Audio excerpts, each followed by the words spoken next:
Good evening, YouTube. Welcome back to Paisano's Music and Vinyl Talk. Team Paisano coming at you. Ladies and gentlemen, Genevieve.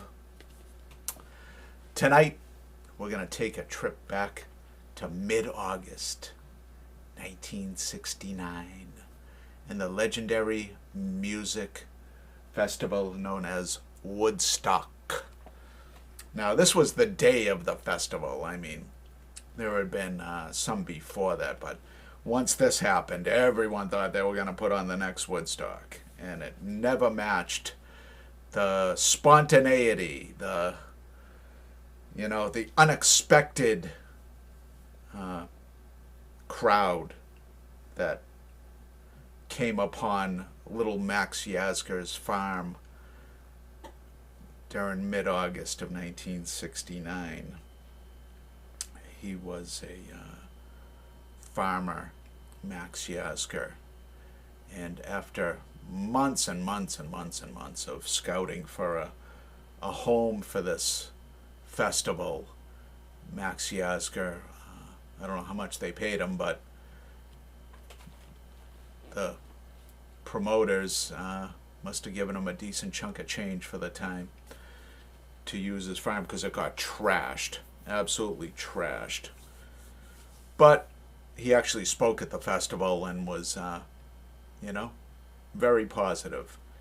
He thanked the crowd for being so well behaved and for proving to the world that the kids could celebrate 3 days of just fun and music without any trouble. So, Woodstock was planned. I don't know how many tickets they sold to this thing initially, but the gate crashes that came from all over the country was unbelievable, and they had to at one point decide that it was going to be a free festival because they knocked down all the fences. So people were just pouring into the field and camping out. It was a very unexpected thing.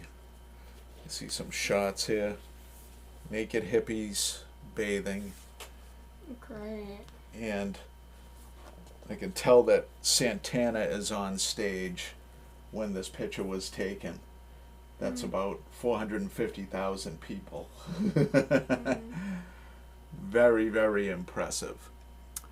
Now, I did have, this is the copy I bought because my original copy was trashed. I mean, the corners of it, it was falling apart. I still have it, of course, but it was falling apart. So I saw several copies at Rob's at Cheap Thrills Records in Dedham, Massachusetts, and I said, maybe it's time for an upgrade of the Woodstock album. And I bought it, and the cover looked a lot better, but the records are about the same, scratchiness and a couple of skips, and so it wasn't really an upgrade, but this one looks better. The one knock against this is, and I don't know why they did this, they took this completely out of order. Completely out of order. The only thing that is in order is Jimi Hendrix's appearance on here. Is 2 songs, The Star-Spangled Banner and Purple Haze, plus the instrumental solo, which was known as Villanova Junction, that finished out the festival. But everyone else is taken completely out of order over the 3 days. The track listing reads as such. John Sebastian, I Had a Dream. Now, John Sebastian was an integral member of a group called the Lovin' Spoonful, which was popular in the mid to late 60s. And I believe they had broken up at this point, and he was trying a solo career, and he was not scheduled to appear.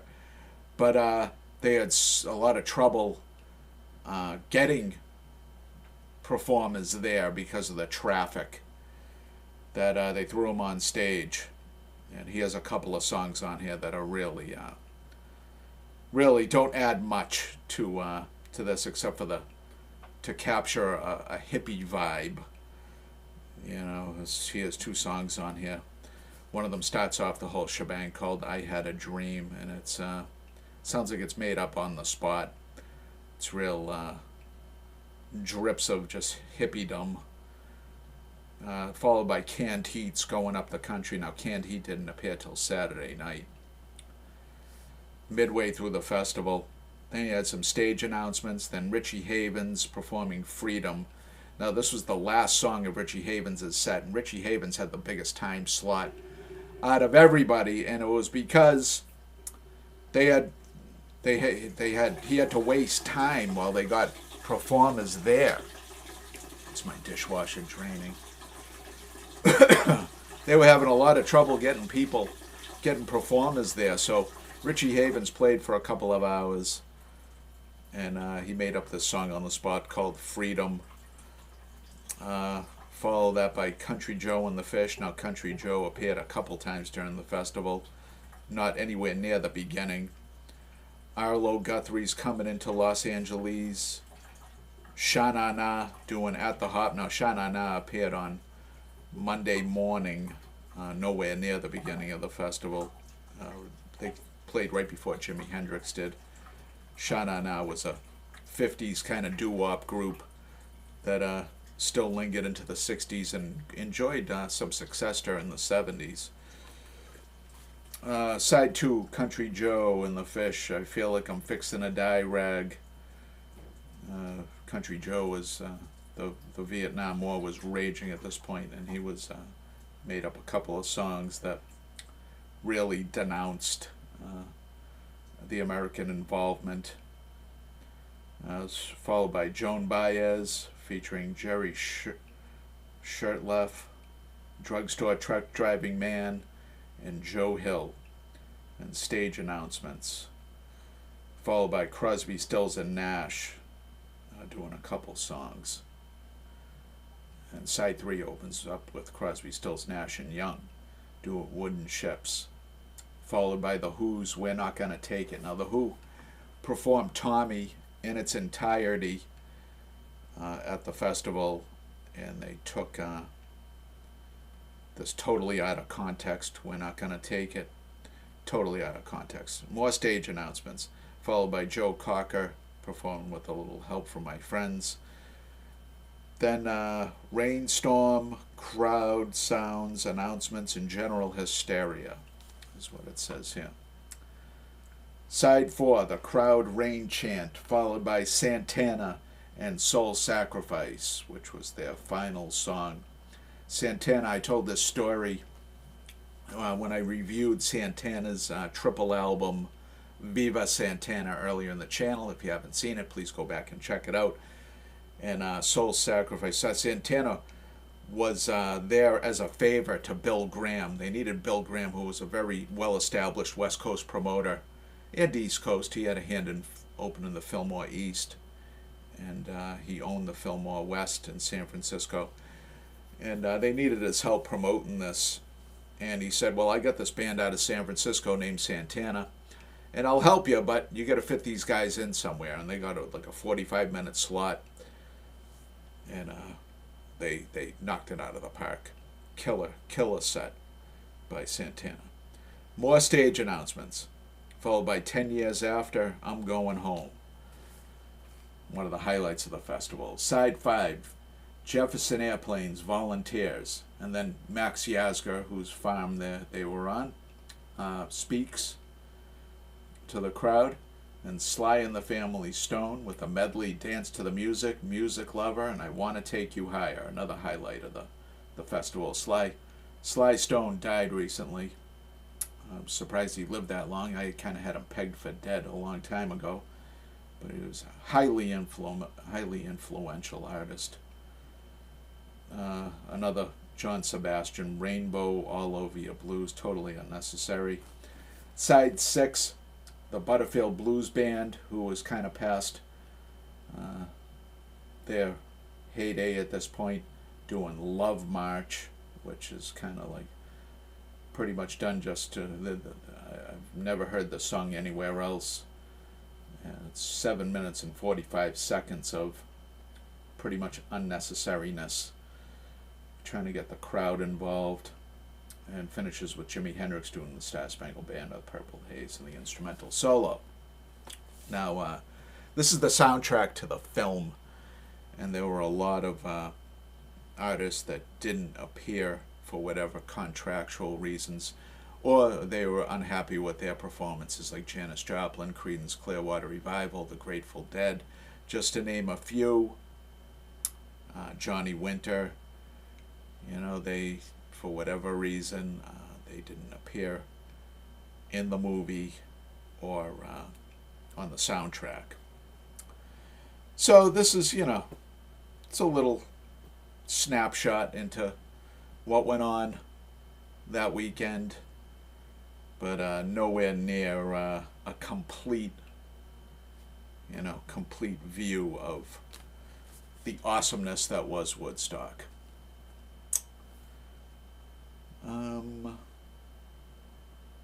The movie is something to see.